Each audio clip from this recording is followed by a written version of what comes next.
So the Pakistani constitution allows people, the state does not do anything by itself, but it puts the responsibility of promoting, revitalizing, and saving these languages on the people, not on the state. That is the tricky point of the Pakistani constitution. I am Zubair Torwali. I am based in the Swat Valley, the Swat Ghati, and I have been working for the promotion and revitalization of the endangered and lesser known languages of North Pakistan for the last 15 years. And I'm Subhashish, the host of this podcast, O Foundation Conversations, a podcast by the O Foundation, where we try to understand the unique nuances of communities, languages, and cultures and their social and political conflicts. You'll hear about a wide range of perspectives on marginalization and exclusion through a lens of openness. This podcast will surely interest you if you're keen about the diversity of communities, especially the marginalized ones, and how they're striving to represent themselves in the digital world. Did you know that the 9th of August is the International Day of the World's Indigenous Peoples? It marks the inaugural session by the United Nations Working Group on Indigenous Populations that has been working for protecting the indigenous rights since 1982.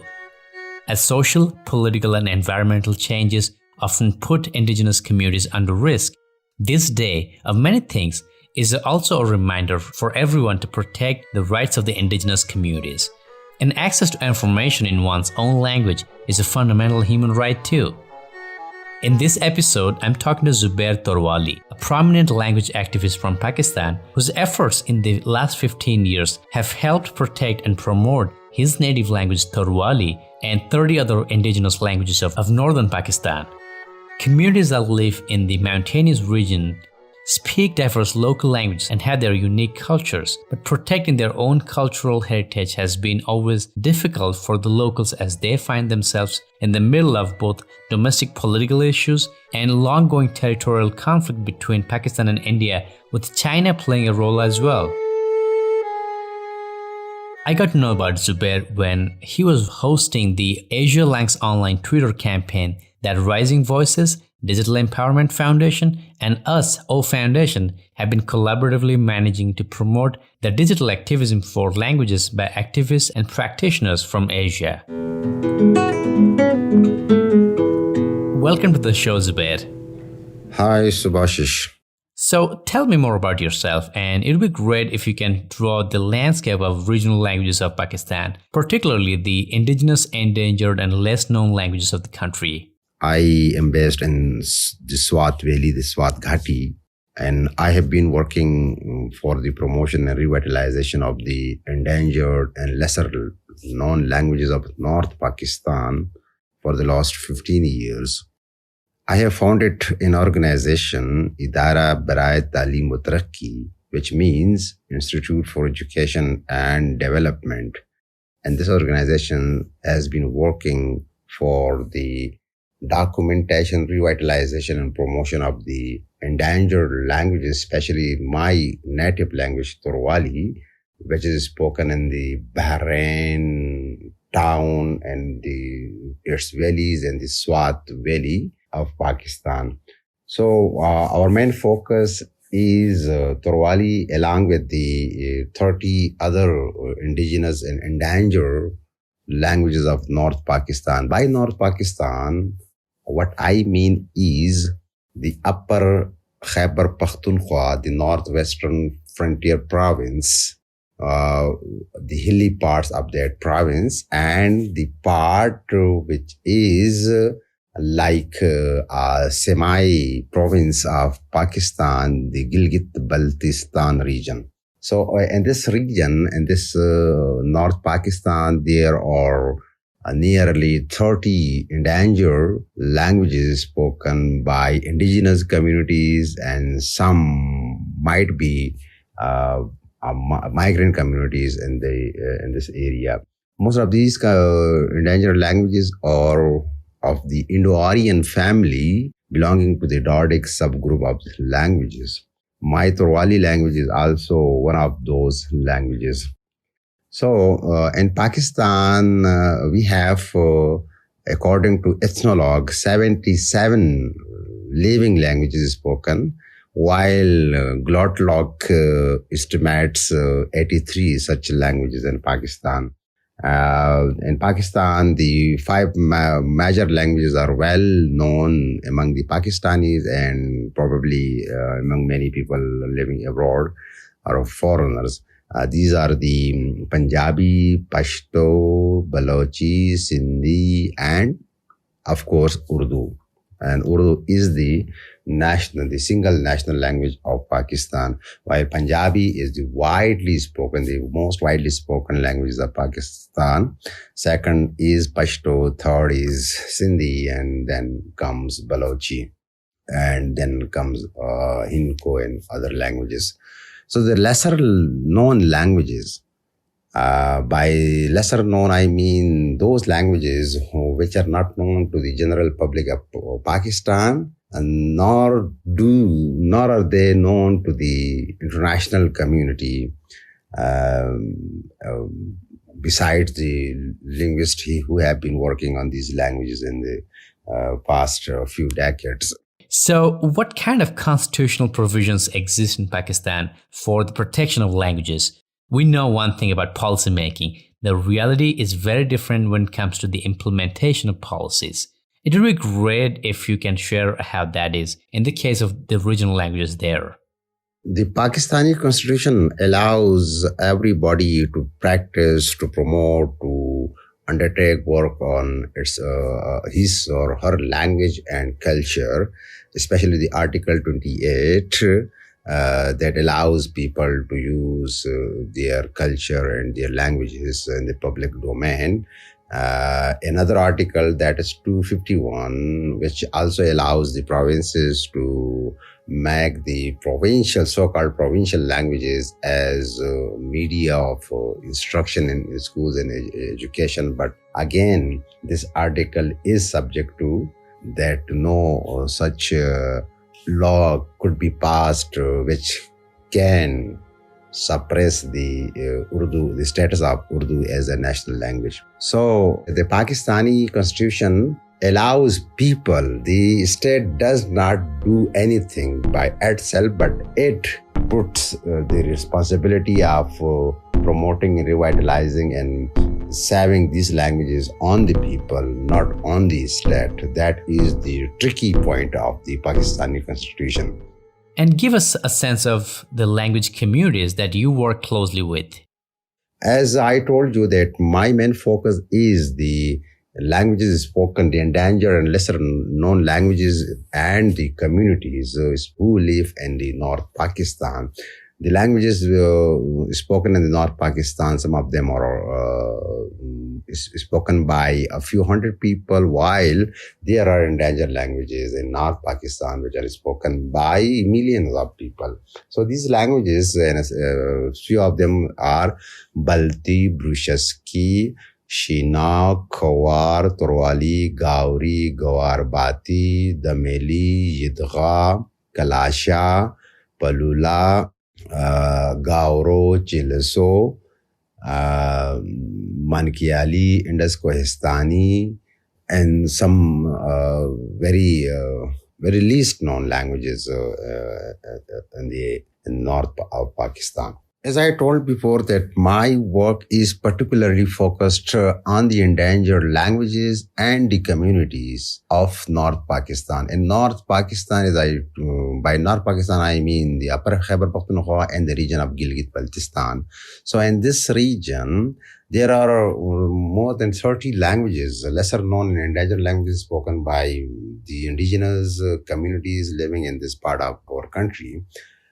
Some of these languages are Balti, Brushaski, Bateri, Indus Kohistani, Shina, Torwali, Gauri, Khowar, Yidgha, Kalasha, Dameli, Gawarbati, Chileso, Gauro, Mankiali, Dumaki, and some other are included in the list. These languages are spoken in the north of Pakistan, and majority of these languages are Dardic of the Indo-Aryan Western family, But there are one language that is language isolated. The Brushiski is classified as a language isolate, while Balti is a Tibeto-Burman language, and there are a few Iranian languages, Iranian languages as well. For example, Wakhi, Yidgha, Madaglashti, Kamwiri. These are Indo-Iranian, while rest of the languages they are mostly called Dardic languages of the Indo-Aryan Western group. So the communities who speak these languages, the number of those people who speak these languages vary from few hundred to millions. For instance, Mangyali language is spoken by 500 people, while Shina is spoken by more than 500,000 people, and Khawar is spoken by the same number as well. So, Shina, some of these languages are also spoken across borders in Afghanistan as well as in India. For instance, Shina is also spoken in India as well. For example, Shina language is spoken in Gilgit-Baltistan and also in the eastern part of Kohistan region in the Khyber Pakhtunkhwa, while it is also spoken in the Indian Kashmir, where it is spoken by a few people, by a large number of people. Similarly, Brushiski is also spoken by a few people across the border in India, and Gorbati is spoken in Chitral as well as it is spoken in Afghanistan. So these languages, Wakhi is also spoken. Wakhi is spoken in Tajikistan. It is spoken in China. It is spoken in Pakistan. It is these languages are spoken across borders as well. So, what has been sort of some of the key reasons that have contributed to making these languages more vulnerable? I'm sure colonization and systemic oppression have played a pivotal role as well.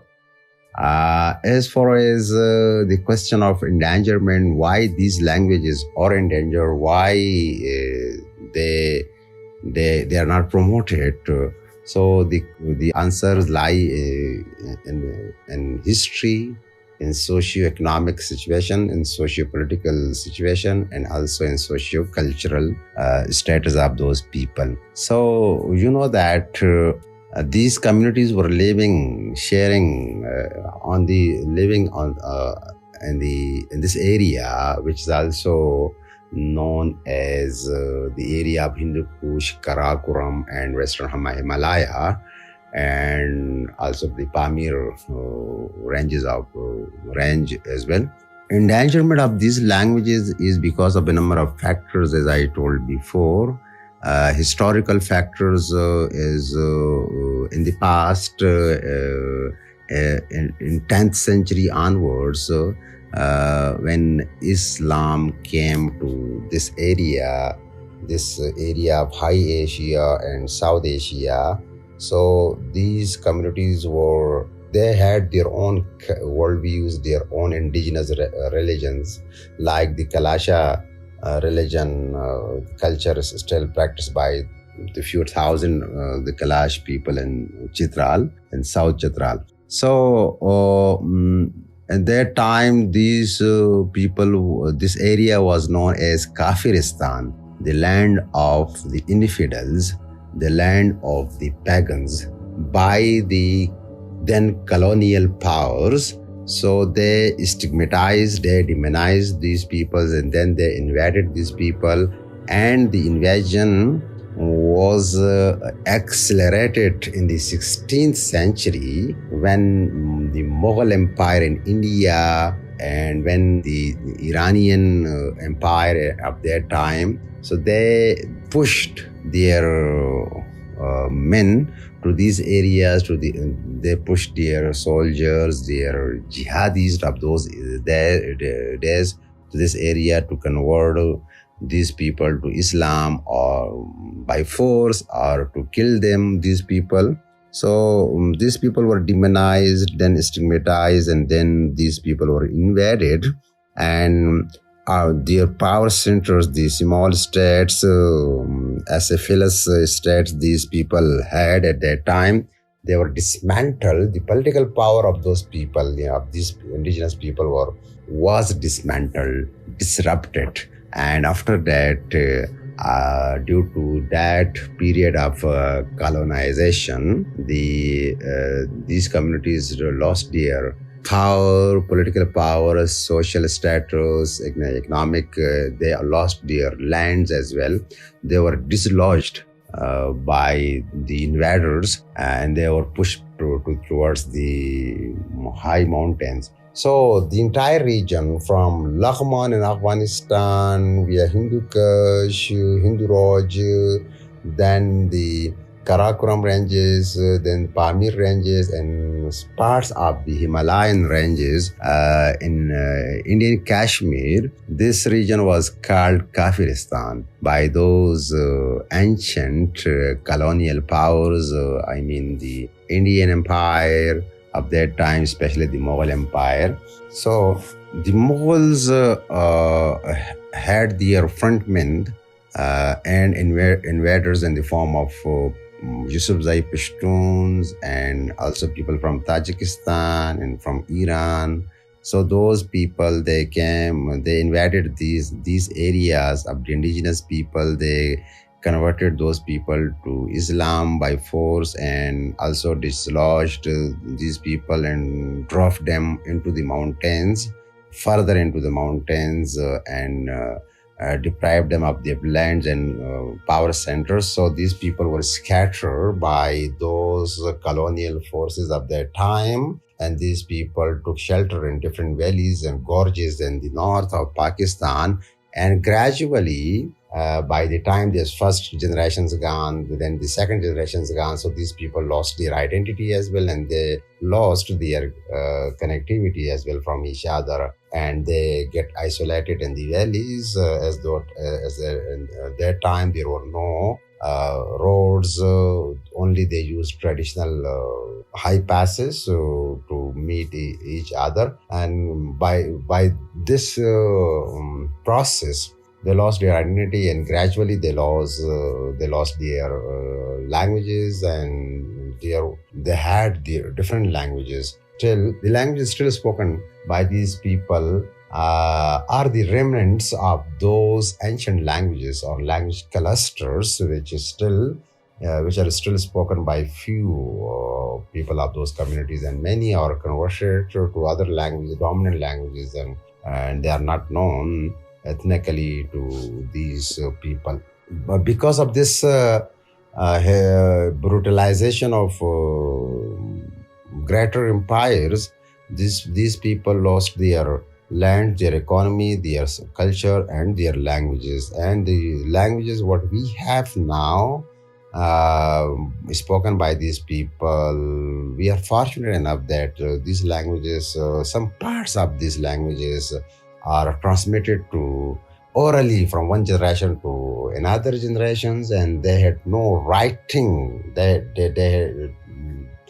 were not left with any writing system. Their ancient writing system was destroyed, and no books were available at those time. So these people, so there was no, the languages were only in the oral form. And because of that, as you know that if a language is not written, if there is no literacy in any language, so it loses the prestige. So literacy in writing brings prestige to a language, and it can develop the language further to other generations. So this was the historical factors, the invasions undertaken by various empires in the regions on these people. And when they were, and after the partition, these people were divided across borders as well. So gradually, as I told you, that these people were living and are still living in gorges and valleys, locked by mountains. So they also lost connectivity with each other. One community cannot connect with the other community because of these geographical factors as well. The other factor, as I told you, that literacy, these languages were not written. There was no rigorous writing systems in these languages, and the people were left poor, were left marginalized, and gradually they lost confidence and self-esteem and identity as well. So many of these people were described by those colonial, not only the British colonial people, but before them, the Indian Empire, the Mughal Empire and associated states. So they describe these people, and they ascribe, or we can say that they put an identity on these people. So these people, by the time after centuries, these people were not known to any other people, but one factor we know that these people were known to each other by different names rather than the names given by the colonial powers, the colonial writers and researchers. And I can relate to that in many ways, Zubair, because here in India and many other former colonies, and also in many countries with a high level of linguistic diversity, indigenous languages are in danger where there is no clear effort for protection. Talking to that, policies play a very important role, and I'm curious to learn from you about the policy level efforts in Pakistan. After partition, when Pakistan came into being, so you know that we had a nation building project based on one language, one religion, and one culture. And that obsession with the nation building project by making Pakistan a nation state in the sense of the European nation state. So Pakistani state did not give any attention to the preservation or promotion of these languages, because Pakistani thinkers and Pakistani intellectuals are afraid of this diversity. And we saw that just 25 years after the partition, we lost our eastern part of Pakistan, that's now Bangladesh. So because of that fear, Pakistan is still confused whether to accept, recognize these languages, these different languages, because Pakistan is very much obsessed with the nation building project, a Pakistani nation, a vague Pakistani nation, which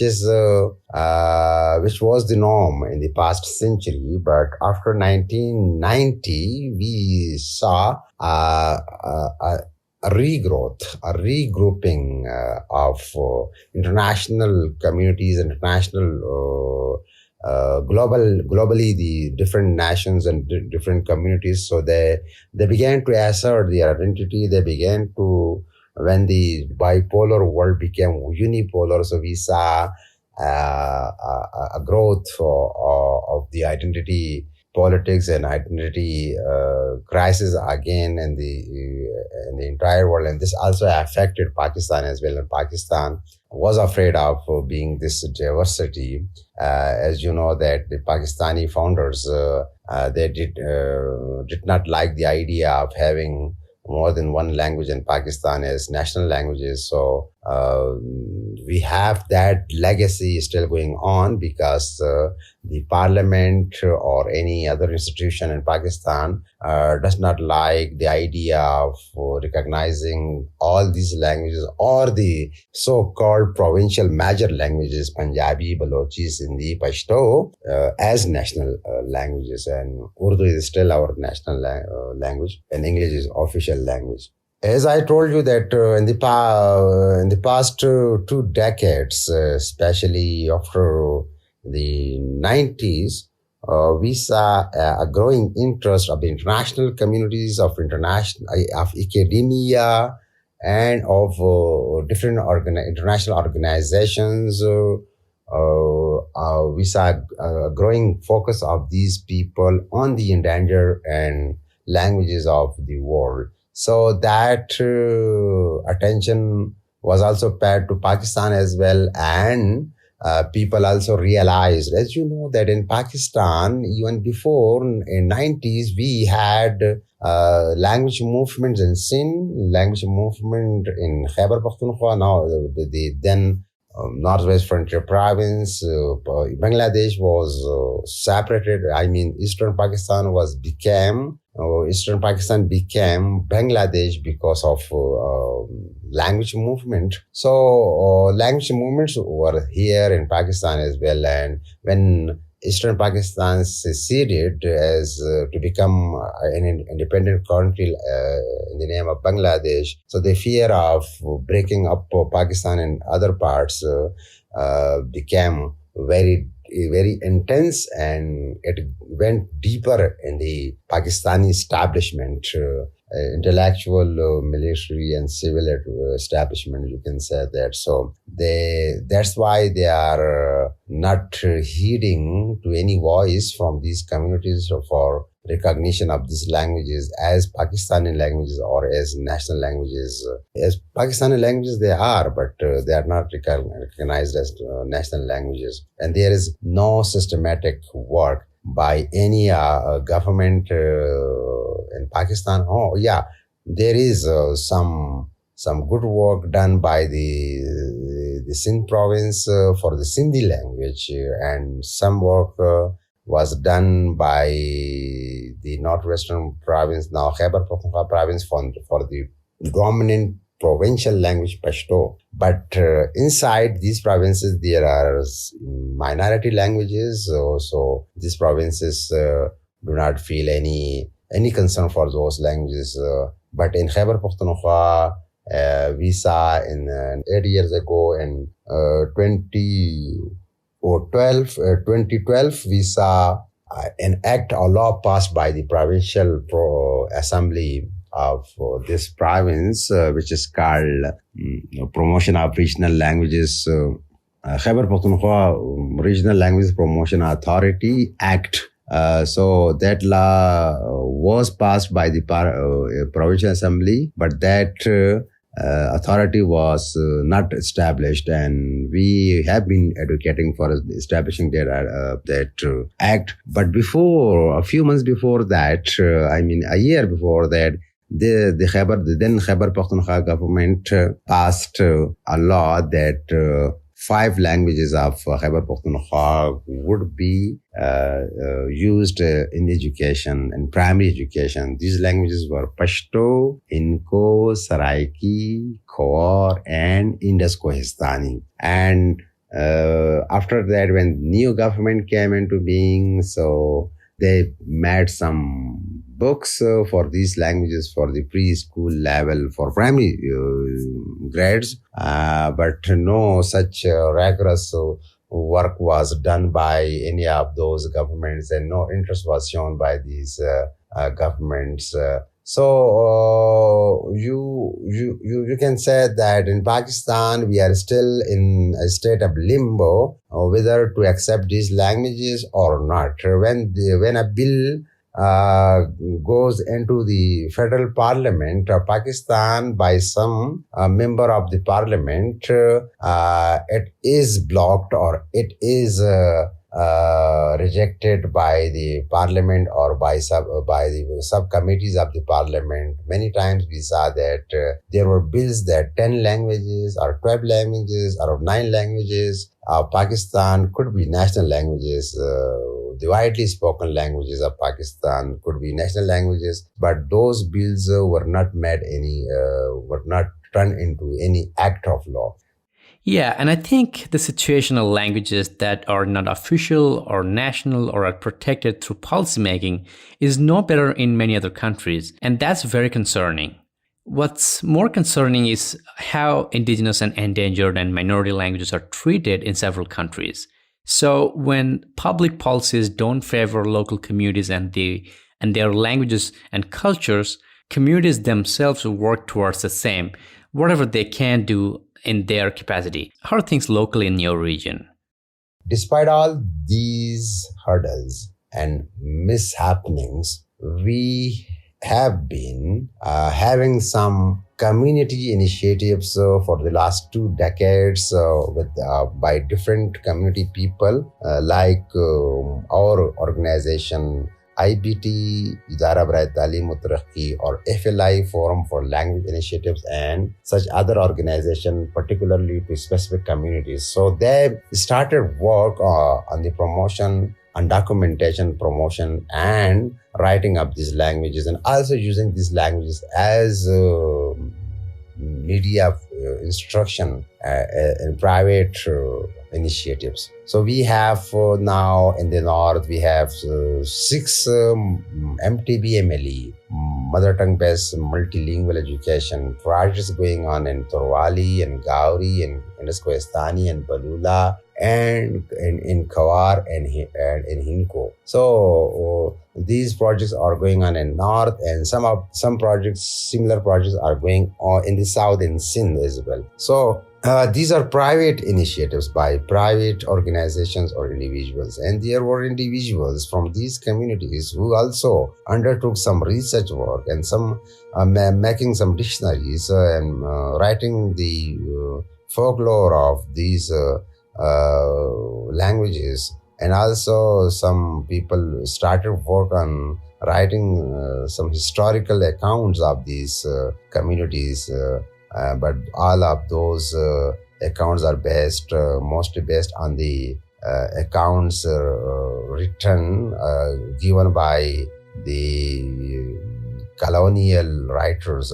By colonial I means the writers before the British government, Indian British government, even in the Mughal dynasties era, and also researchers from Iran as well. So this is the situation, the current situation of these languages. As I told that we have some good initiatives going on in some of these communities, and also we recently formed MCC, Mountain Communities Collective, in a conference in our area in Bahrain, Swat, where we resolved to continue work for the empowerment of our communities. So as I told you that if we want to save, revitalize, and promote these languages, so we need a holistic approach,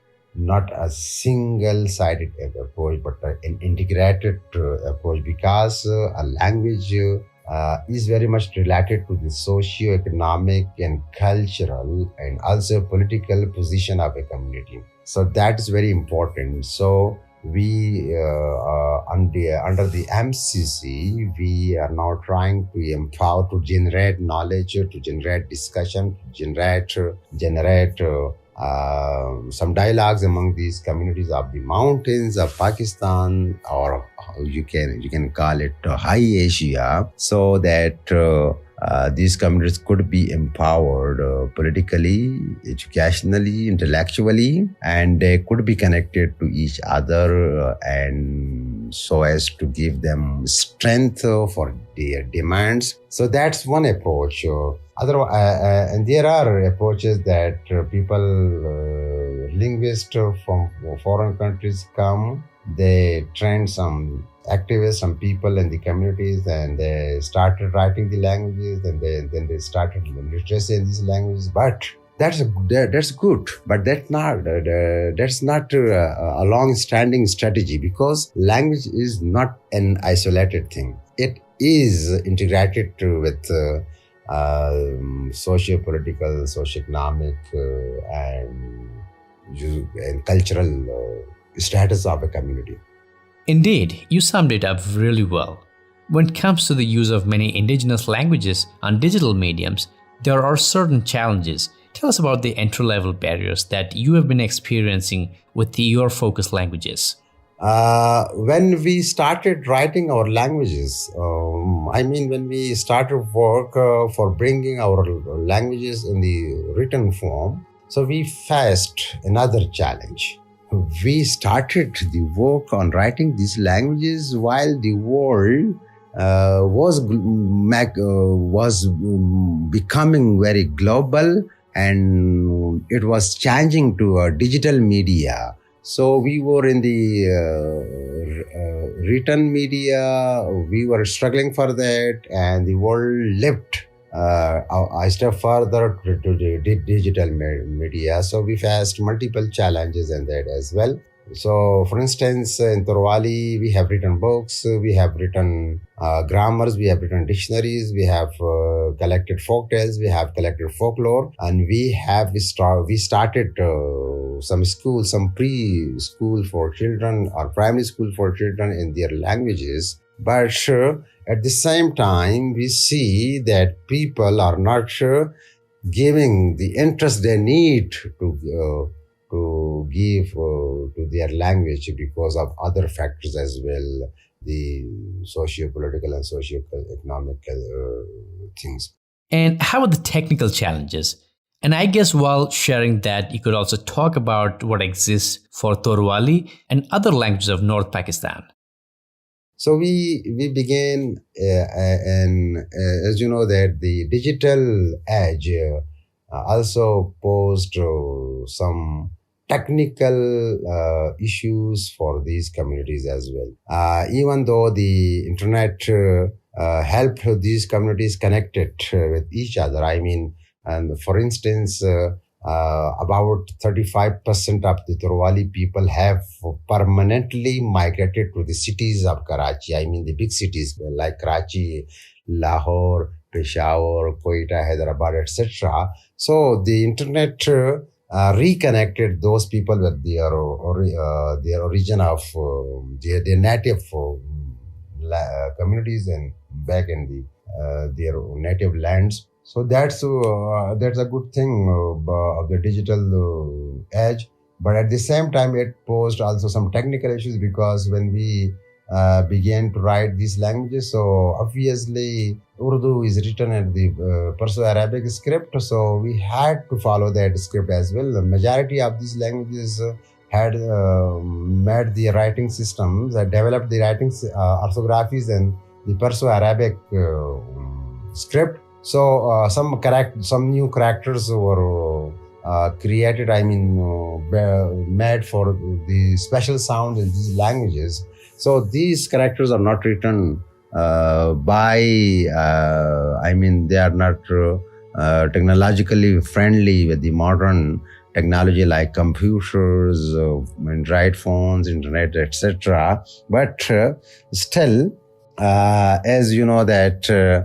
Perso-Arabic, even for Arabic language and Urdu language, there's also a problem digitally for these languages to be written and widely used in the digital age. But again, these languages now, as I told you, that when we were struggling for writing our languages, the world took a step further to the digital media, and the dominant languages were used in the popular electronic media, print media, as well as on social media and internet as well.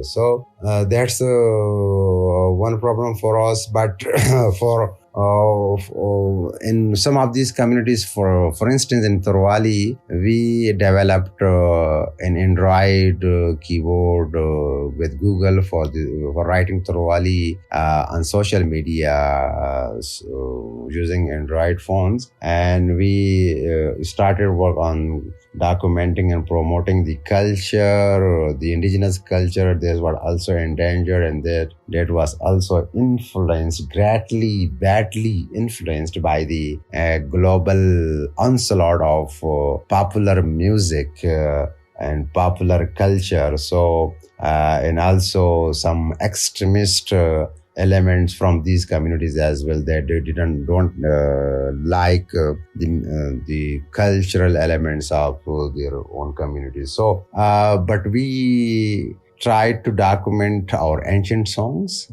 We tried to present them in a good video and audio form to the communities so as to revive the folklore, and that worked well. because you know that when you want to promote a language, so you have also to promote the culture and other factors as well. For our benefit, some international organizations like Summer Institute of Linguistics, SIL International, developed some software, some apps for documenting and recording these languages that also help many academia around the world, as well as individuals and private organizations like ourselves. So we also use those apps and those softwares for the for documenting and writing and developing our languages as well. And the other digital platforms we use is social media. So we promote our languages through social media, and and YouTube is a great opportunity for our music.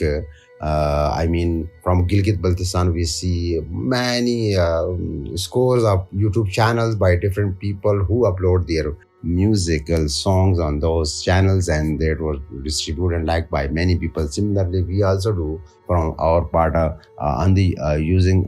We also use YouTube for promoting our language and our cultural songs and music as well. So digital media can be of great help. So digital media can be a challenge as well as an opportunity for these endangered languages. As in this age of globalization, growing globalization, we cannot remain isolated from the digital age. So most of the use of the digital media is either in the national language or in the international global language English. But still there are rooms for the endangered languages which can be used on this digital media, especially the cultural part, the musical part, as well as also the documentation of these languages using various softwares and various apps as well, and using making the keyboards for these languages. So that could be a great opportunity for these endangered languages to use the digital media for their languages. The other thing that through digital media now, people are well connected with each other. I mean, the entire region, the Gilgit-Baltistan, Swat, Indus-Kohistan, Chitral, and Dir, the people living over there, I mean, those people who are somehow connected with their community and who somehow want to learn their history, to know about their past. So they are now connected with each other through this digital media and internet services, social media as well. So this is also a good opportunity for these communities to use digital media for their strength, for their networking, for building literacy in their languages, for promoting literacy in their languages. As I told you that for a language like Torowali, we have developed the Android keyboard with Google, and which is now used by the Torowali youth on social media as well. That is really exciting. In essence, I hope that more interesting content is created so that young speakers take part in using their languages in digital mediums. Now, countries that share borders today often have many shared languages because of a shared history. So tell us about such languages in Pakistan, and what kind of collaborations do you see between diaspora communities living in different countries? As for the cooperation across borders, I think that language is politics, language is ideology. So Punjabi is a major language of the subcontinent. So in across the border in India, it is written in Gurmukhi, while in the western side, it is written in Perso-Arabic form. So the same language is written in two different forms. So that divides one community into two political entities. So that's one problem. But I see that there is a growing concern and interest by people across the borders who think that their language is the same, and a different script cannot divide a language into two. That's also true for Hindu Urdu. Or Urdu Hindi. Hindi is written in the Devanagari, while a Hindustani language is written in the Proto-Arabic with more Arabic and Persian words. It becomes Urdu. While the same language is written in Devanagari with more Sanskritized words, so it is Hindi. And while these people understand each other, so this is also the same thing, same language for me. Hindi Urdu is the same language with some lexical differences, only word differences, while its grammar and structure is particularly the same. So that could be on the academic level. You know that when in Pakistan, when you talk to Indian, when you go to India, so you are suspected as an agent. Same is true for in India. When they come to Pakistan, when they talk to Pakistan, when they talk to a Pakistani, so they are suspected as agents. So this is these are some political problems between these two countries, which is very harmful for the endanger and other languages and cooperation between those people. And you can see that we have only one Dravidian language, that's Brahvi, and spoken in Balochistan, while you can see many Dravidian languages spoken in India. And Sindhi is also spoken in India, Rajasthani, Marwadi, Gujarati. These are spoken across the borders as well. So that's the we cannot do anything because of this political madness on both sides by very stupid populist leaders on both sides and their respective establishments.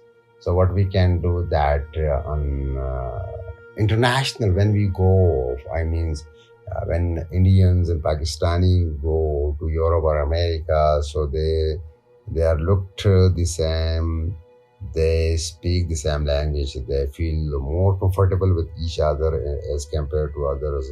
So contacts could be a great opportunity between these two countries, as well as between Pakistan and Afghanistan, and between other countries as well, as even and with Tajikistan, with Kyrgyzstan, Azerbaijan, and some other countries. Thank you for sharing that. There is one last thing that I would like to request from you, and that is to share some of your recommendations that you think would be helpful for others, especially the indigenous language digital activists. As for the recommendations, so these recommendations could be on two levels, on the community levels as well as on the state level. So on the community level, what we can do is to use the digital media to reconnect those endangered and ethnic communities with each other, and building consortiums, building collectives so as to further strengthen our network and our voices for greater advocacy for our communities and for languages on the state level. On the community level, the other thing we can do, we can produce books collecting the folklore or folk poetry, folk tales and folk songs into book forms as well as into audio or video forms, so and to distribute them among the communities.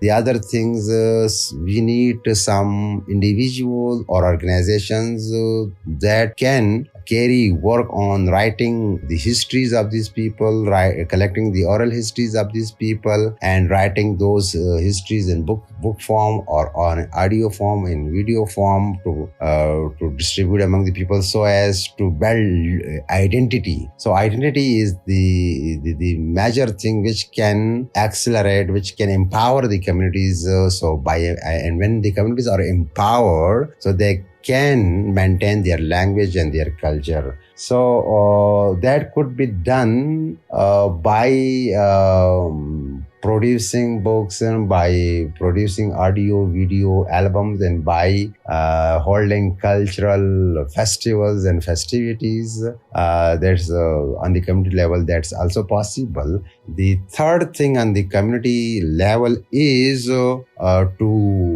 organize some educated to young people on platforms, on organizations that could carry work on documenting, promoting, and revitalizing their languages by writing, by using them on social media, by using them in digital media, in audio, video form. This could be done on the community level. And when on the state level, the state needs to recognize all these languages as national languages, and the state needs to recognize the diversity. The state also needs to change its paradigm, to change its ideology from the ideology of confrontation to the ideology of collaboration.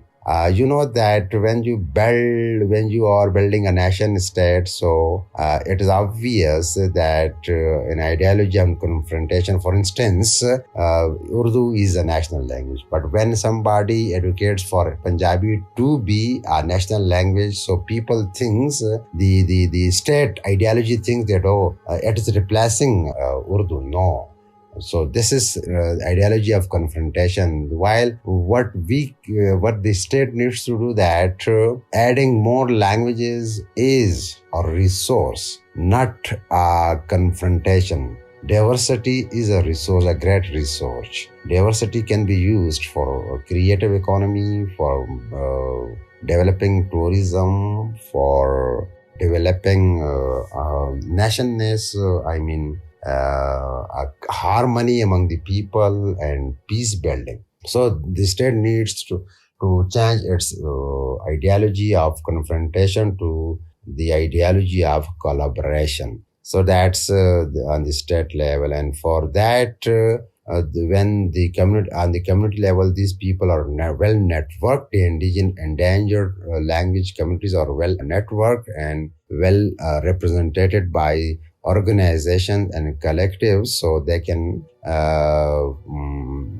convince the state to change their ideology and accept these people as nations. By nations, I mean that not the political nation, the passport type nation, but the traditional nationness. For instance, Torwali, they are living in a territory. They are having a culture, they are having a language, so they are a nation. So that's why the state needs to accept those concepts as well. And there needs to be more decentralization of powers, and the states should go from